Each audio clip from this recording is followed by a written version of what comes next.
Everybody out there, this is the Star City Games Open Series live here in Boston, and I'm here with, I'm going to hopefully say this right, Anders Simpson-Wolf, our champion here this weekend at the standard portion, and you were playing Red Blue Splinter Twin.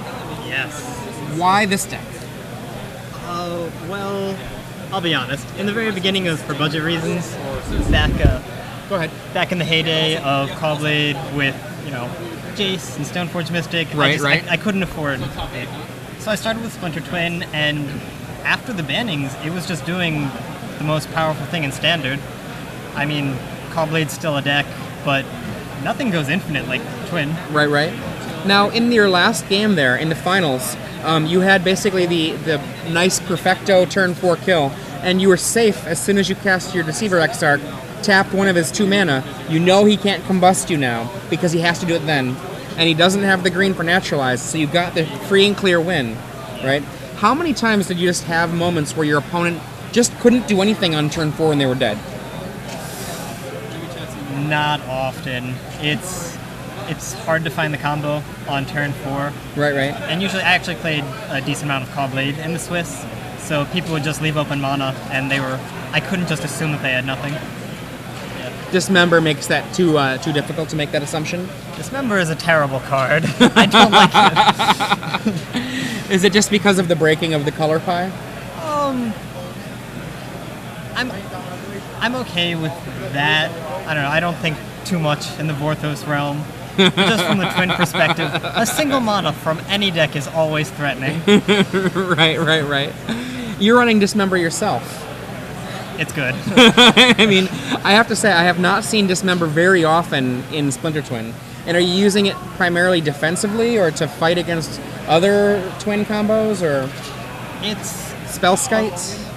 It's for everything. A lot of people have more Twisted Image in that slot, but Twisted Image is very narrow. Twisted Image hits Spellskite, which you need to hit, but Dismember hits Spellskite, Sylvok Replica, Urbrask, Kazul. It can be used offensively for other Twin combos, or just anything. Like if you want to stunt a Valakut player's growth, Dismember a Battlement. Right. Is there anything that you picked up over the course of playtesting, over the course of this tournament, that you think is a lesson that a player picking up Splinter Twin, or perhaps your version of Splinter Twin, might not realize right away? Something that you could give them a heads up on?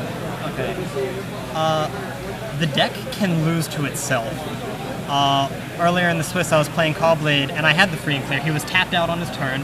I had Shrine at 8.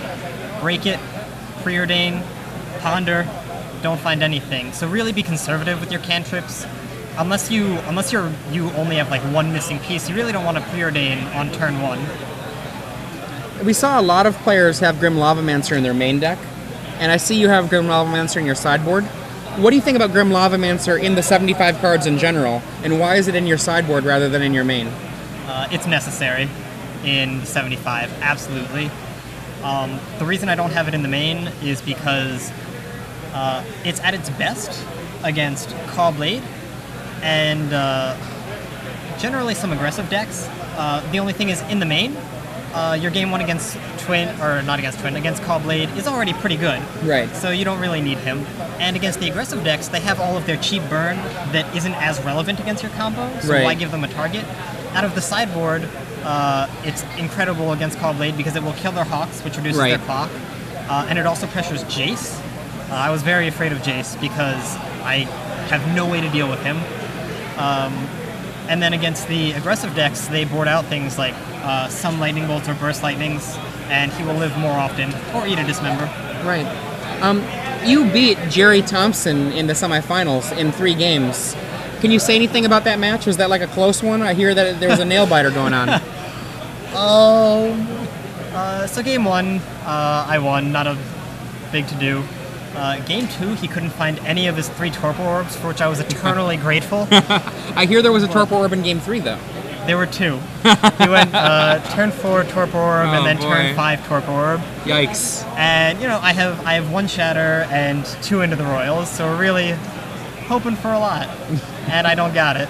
But I just start attacking with Deceiver Exarchs, and Right. Grim Lavamancer, I think he must have done 8 damage on his own, 9 damage. Yeah, I don't know, Deceiver Exarch, it has a power. So. It's true. So you just attacked for the victory through Torpor Orb and used Grim Lavamancer. Yeah. That's awesome. That's awesome. Now, there's a reason that Grim Lavamancer is a staple in Legacy. Oh, yes. Yeah. So, a couple last questions. Where are you from?